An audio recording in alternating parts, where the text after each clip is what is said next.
ශ්‍රී ලාංකික නාමය ඉතිහාසයේ රඳවන අවස්ථාවන් හරිම දුර්ලභයි. ඉතින් මේකත් ඒ විදිහටම ශ්‍රී ලාංකික නාමය ඉතිහාසයට කියපු තවත් එක් අවස්ථාවක්. ඉතිහාසයේ ප්‍රථම වරට ශ්‍රී ලාංකීය තරුණයෙකු ජාත්‍යන්තර නිල් චිත්‍රපටි කර්මාන්තයට පිවිස තිබෙනවා. ඔහුගේ අන්වර්ථ නාමය ජේසන් කොඩි වන අතර ඔහුගේ සත්‍ය නාමය කුමක්ද යන මෙතෙක් නම් අනාවරණය වෙයි නෑ. අමරිකාවේ ෆ්ලොරිඩා ප්‍රාන්තයේ මියාමිහි පදිංචි ජේකොඩි මේ වන විට නිල් චිත්‍රපටි ගණනාවකට සිය රංගනයෙන් දායකත්වය ලබා දී තිබෙනවා.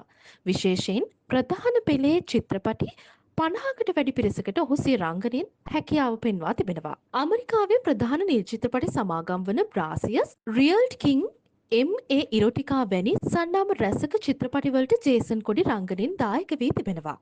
මෙතෙක් මෙවැනි ප්‍රධාන පෙළේ නිල් චිත්‍රපටි සමාගම් සමග එක්ව නිරූපණ ශිල්පියෙකු හෝ ශිල්පිනියක් වශයෙන් කිසිදු ශ්‍රී ලාංකිකයෙකු රංගනයෙන් දායක වී නොමැති අතර ජේසන් කොඩි ඇමරිකාව සහ කැනඩාව යන රටවල් දෙකේම සිය රංගන කටයුතු සිදු කරගෙන යන බව තමයි වාර්තා වෙන්නේ. ඔහු විසින් බ්‍රාසිල් සමාගම සමග කළ චිත්‍රපටයක් මේ වන විට නැරඹුම් වාර මිලියනය පසු කර තිබීමත් විශේෂත්වයක් වනවා.